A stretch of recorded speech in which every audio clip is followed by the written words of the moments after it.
In a land where guns are a problem in virtually every urban center, the Minister of Justice has now announced changes to the criminal code where mandatory jail sentences for gun offenses are going to be gone. This is the height of virtue signaling. He is saying, now I want to get this right, he said he wants to reduce the over-incarceration rate of Indigenous peoples as well as Black and marginalized Canadians. Well, that ignores, first of all, that there's a justice system. Everybody who is charged with an offense, if they can't have a lawyer on their own money, they get one, a good one, paid for by a taxpayer. They go before a judge. Judges, for the most part, are not stupid.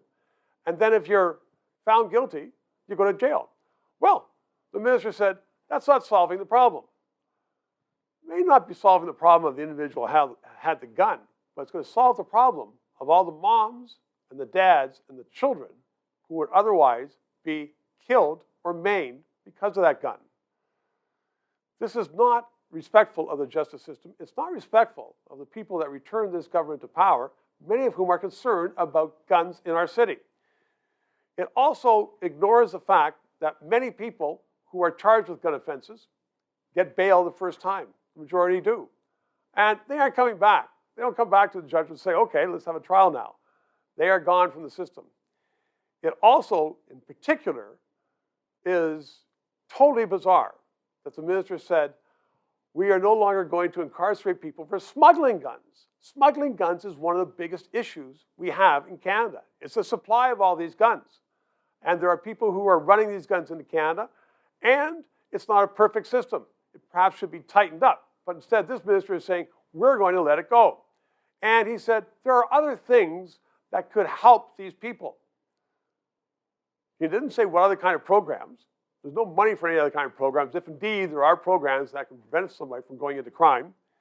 These poor, misunderstood people who maybe were marginalized, well, they might be picking up guns. And for the families that are hurt by it, who are irreparably damaged by it, by some thug packing heat, it's an offense. And to all the other people who read about it and who are Canadian and understand justice, it's also offensive. The Minister of Justice should do better. The Prime Minister of Canada should do better with the new Minister of Justice. Thank you for watching. Thank you for supporting. Thank you for subscribing. Independent thought, that's what we need. So, some people say, though, 3 minutes is just perfect. I can sit on the toilet in the morning. I like it. However, others say, I'm busy to sit and watch. For that, we now have the podcast. So wherever you subscribe to podcasts, you can go through and just go to a podcast, Canadian Politics. There it is, the LeDrew, 3 minutes. You don't have to watch me. You can just hear me and hear the guests.